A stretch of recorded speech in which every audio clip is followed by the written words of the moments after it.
Meats. My name is Chef Yves Dechaine, and today we're in the Greener Villages Learning Kitchen with Alex Schulten, president and co-owner of Victory Meat and Produce. Thank you so much for joining us today, Alex. That's my pleasure. Thank you. So, Alex, our Victory Meats is an institution here in Fredericton. Tell us a little bit about it and how you came to be part of it. Yeah, no, it's very exciting for us to be part of this. Victory Meat Market was established back in the late 30s, early 40s. Family-run business. Primarily, when they started, it was known as a meat shop or a butcher shop. But over the years, they expanded into a full grocery line and produce and things like that, and went down through generation to generation. So my business partner, who's from Vietnam, and I started discussions with Victory probably about 5 or 6 years ago about the acquisition of the business. And the ownership team at that point had some tragic events through where some of the family members had passed away, and even the operator at that point in time was very sick, and he ended up passing away about 4 years ago. So looking to transition and keep the business alive in the community, the family that had originally owned it were looking for someone that would continue with the passion that they had with the business. So we took that over on a formal basis about 2.5 to 3 years ago, and just wanted to continue that legacy and what the business was all about. So. That's great. And then those small kind of boutique or kind of downtown grocery stores, they're far and few between. And can you tell us what kind of challenges you guys face? Yeah, as a small business owner competing with kind of the big supermarkets, it's always a challenge. We try to be very responsive to our customers. So there's 3 things that the Chippen family, who previously owned the business and operated it for almost 80 years, that they focused on, and that was reasonable prices, really good quality products, and exceptional service. So we've kept that formula in terms of what we want to do. And with those 3 things, and if you're always focusing on those 3 things, it's I wouldn't say it's easy to compete, but it certainly will put you in the game. That's it. Is you're competing with those bigger stores. Yeah. Like competing with the service, I think is great. But how else do you compete? Do you get more local stuff, or? Yeah, so we try to support local as much as possible. So any of the local growers, any of the local producers of poultry, or anytime we can, we want to support local. We recognize that we're in a community, a greater community. So if we support local and having them support us, it benefits our community even more. So that whole benefit to our community is something that has always been near and dear to the Chippen family as well, and that's something we've continued. But on the changing flavors and changing products that we've had in the store, I have to attribute a lot of that to my partner from Vietnam, who has brought up a lot of things to us to be aware of, or these are things that my community in Vietnam would be looking for here, so we try to accommodate that.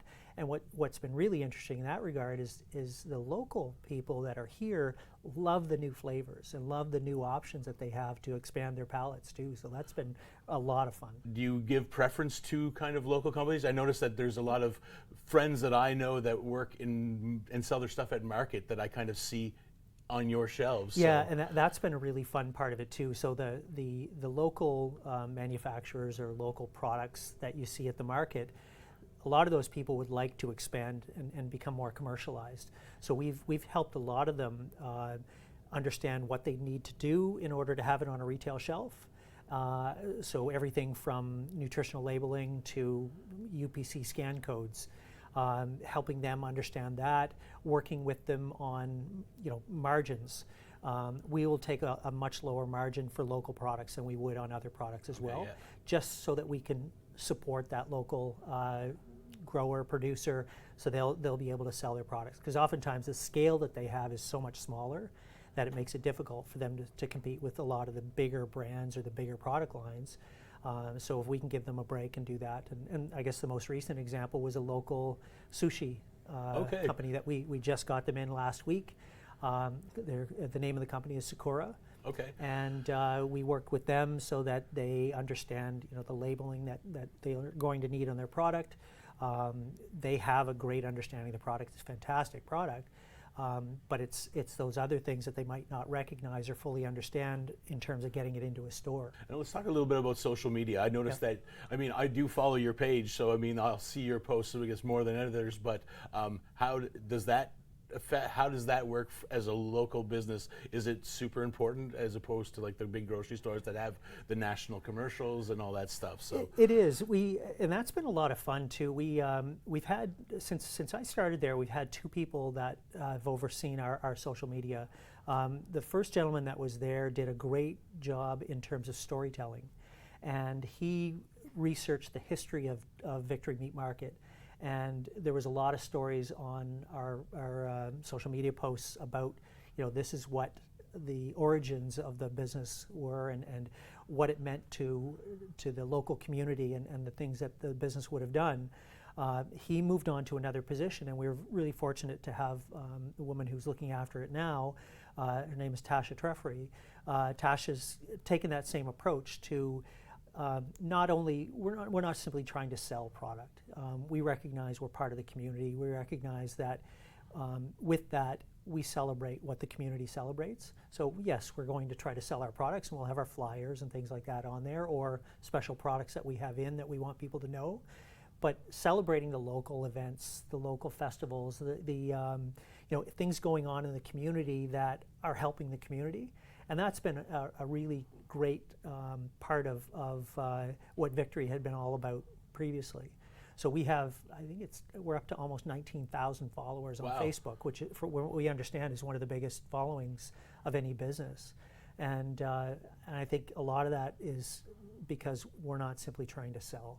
It's what's best for our community. How can we help the community too? Right on. And how long has Victory been with the community? The legal business started in 1942, but I think they were around for about 5 years before that, so 1937. Okay, so yeah. So 63, 83, over 85 years. And I think with the Chipman family too, what I know about what they did now that I'm in the ownership position is probably more than most people would know in the community about how much they supported community activities. We get calls constantly, like every day of the week there'll be a request for donations and things like that. So over the years, that's what the Chipman family were really known for. It's not simply, I'm in business, I want to try to squeeze every cent I can out of the community for my benefit. No, absolutely not. They supported the community that they were benefiting from. So we wanted to continue that as well. We'll be back after these few messages to talk about your charitable work, and we'll make this lovely Thai salad that we could also turn into a spring roll.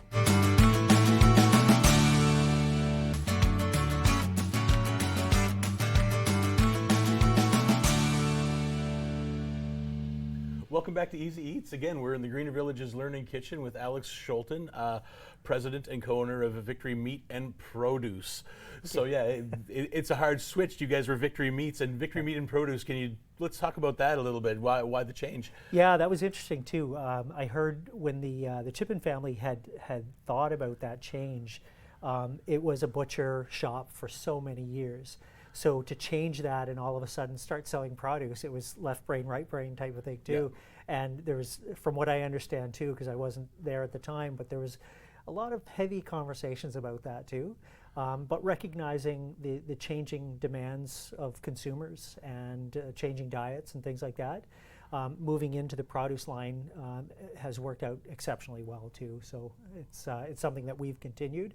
And then extended that beyond the produce line or even the meat line to more ethnic cuts, as we talked about earlier too, and how that's been exciting as well. Perfect. So this is kind of the perfect segue for this kind of salad. So this is it's a Thai salad. So recently we had a Thai class with Chef Nang, the green Thai chef, and we were talking before, and you said that you liked 5 foods. So I said, well, let's feature this. So let's feature the produce side of your Victory. So excellent. It's really simple, and it's an easy salad that gets put together, and it gets better as it ages. So you make this the day before, and it's fantastic the next day, because as it ages, it kind of marinates itself together. So love it. all we're going to do is we're going to julienne, so slightly Okay. cut some and just toss those right into the bowl. Those right in there. Yep. And then we'll toss these cucumbers in there as well. And as we're doing that, I'm just going to julienne this this apple right like this. And there we go. So we're using a Granny Smith because it's nice, it's tart, and it's sharp. Yep. I guess you could use any other apple, really, but this is what the recipe chef gave me was, and I think I like it because it's nice and it's firm, and again, it's nice and bright. Yeah. And we're looking for that tartness and that sharpness in there as well. So there we go. Okay. So while I'm doing that, if you want, I will just cut these, and then you can just squeeze the Squeeze them juice in. right in there too. You betcha. Perfect. So that's going to add a little sharpness to that as well. So where do you typically source, I guess, your produce from, I guess, that when it does come out of season? Yeah, we and that's been interesting too, because we talked about buying local, so we'll try to buy local as much as possible. Yeah.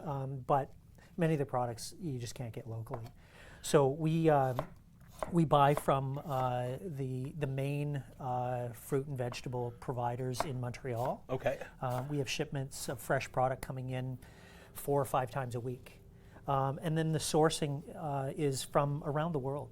Okay. So as seasons change and as products are grown in different countries during different times of the year, we'll have an opportunity to buy the freshest product possible.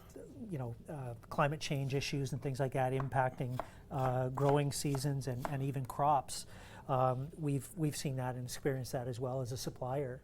Our suppliers are not able to get products from traditional sources, so we'll see peppers from Canada and then switching over to Florida, switching over to South America, then switching over even to Spain and things like that as climate change impacts growing seasons and crops. Recently it's been a challenge getting habanero peppers and sriracha sauce and things Wow, like that's that crazy. too. Yeah. Yeah, so around the world too. I kind of cook seasonally. I've found myself going, if it's not ripe in this season, Yep. then I'm going to kind of try to avoid it. Right. There's things that you can't, like, I mean, I've got this tomato right here, for example, that isn't, but I mean, we've come to the point now where it's become a staple, so Right. you kind of need it in restaurants, or people are looking for it all the time, but I'll go to a canned tomato or something like that, and that's more of the seasonal way I'll eat it. I'll eat them fresh in the summer and in the late summer, Yep. but then after that, it'll be all canned and Yeah. things like that. So you've added the lemon juice to that, so it's going to make its own salad, really. Okay. So we're at that point, so we're going to start. I'm going to add a little bit of coconut sugar right now is what I'm using, but you Okay. can use brown sugar or you can use palm sugar. Okay. And so those are, palm sugar isn't very easy to find. I don't know if you guys have some at Victory. We do, actually. You probably Yeah. do, yeah. But it's not something, well, before it wasn't something easily accessible. You had to go and find it in a specialty shop. Right. And I like using coconut sugar. It just adds a different Yeah. technique to it. Now we're going to add a couple of Thai chilies to this. So all we're going to do is dice this all up, and everything gets made right in the one bowl, which is kind of nice and easy. And like I said, the sauce works really well right there.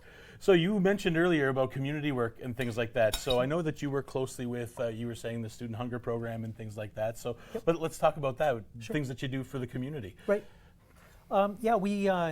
We've looked specifically to, as I mentioned, with food insecurity and school breakfast and lunch programs.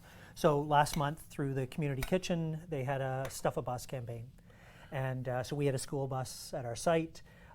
We do a fundraising activity with them, which was a lot of fun, and our staff really get into this too. But that's having a direct impact on students and their ability to go to school and learn, because, you know, how can they learn on an empty stomach? So, Absolutely, yeah. So having that impact, and that ends up being systemic, that they can then, if they have challenges at home that impacts their studying, it will further exacerbate their ability to get ahead in the future too, if they can't get a good education. So we saw that as something really important to get involved with, and working with the community kitchen, and Cassandra LeBlanc there has been a lot of fun too. So No, yeah. it's a great spot. Yeah, I was yeah. there. That's where I started my career in Fredericton. Was really? at the community kitchens as the Okay. chef there, Yep. and then left it in some great hands. Oh, good for you. But no, it's fantastic. And yeah, you're right. It's hard to concentrate when you're hungry because that's all you can think about, Yeah. right? So we've got all of our stuff in there. We're gonna add a little bit of cilantro in there. Nice. We'll add a few peanuts for flavor. And then all we're gonna do now is just add 2 or 3 tablespoons of fish sauce. Now, you can use fish sauce. All it is it's a salty brine. So if you are trying to make this vegetarian or vegan, there are products out there that do that for you. That's ready to eat now. Okay. But what I like to do, and the little twist that I put onto it, is I turn it into a rice paper spring roll, and then that way you can just eat it like that. Cool. So I'm going to show you how to do that really simply, Yeah. and then I will get you to make one yourself. Ooh. So the idea with these rice papers, they're nice, they're thin. Yep. When I first started with this, I used to leave these in there way too long. So all you want to really do is just drag it through your water. So if you have a pie plate, Okay. you just simply wet it, and it's okay if it's still crunchy. And see, that was my mistake when I first started, was I waited till it got really soft, but it gets softer and softer as it sits in the water. Okay. So then it almost becomes unmanageable. So what I'll do now is I'll grab some of this salad, so a little bit of everything, Excellent. just like that. Yeah, the colors are great too. They are, aren't they? And again, you can adapt this salad. So if you had radishes or anything like that or whatever, you just kind of add to. So it's nice for any kind of garden vegetable salad. So a few peanuts. And all we're going to do now is we're going to fold it like an envelope. So you fold it in like this, then you fold it over, and then you just tuck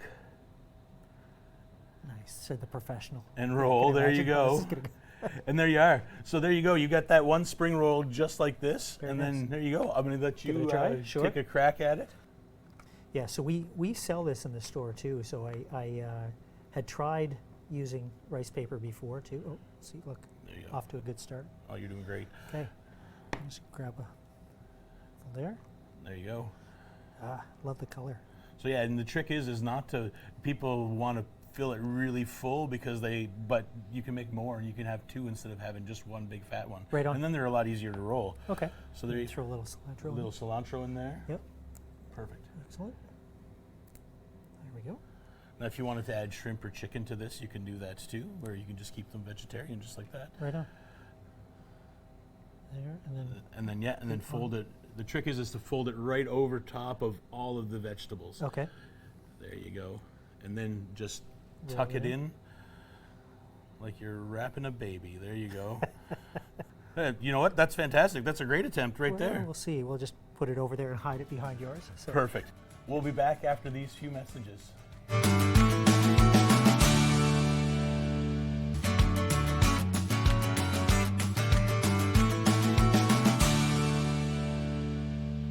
Welcome back to Easy Eats. Again, we are with Alex Schulten from Victory Meat and Produce, and we just finished making spring rolls. But let's talk turkey, Alex. You guys are part of the Greener Villages campaign, and this year, amongst other local grocery stores. Yeah. But let's talk about that. How did that come about, and what's your role in all that? Yeah, this is it's something that we're really excited about because it's our biggest campaign of the year. I think 7 or 8 years ago, Victory Meat Market started a turkey challenge with Peter's Meat Market and the Fredericton Firefighters Association. And it was pitting north side and south side. The classic rivalry, Well, right? exactly, yeah. And coming from the south side, it was easy for me to embrace that as well.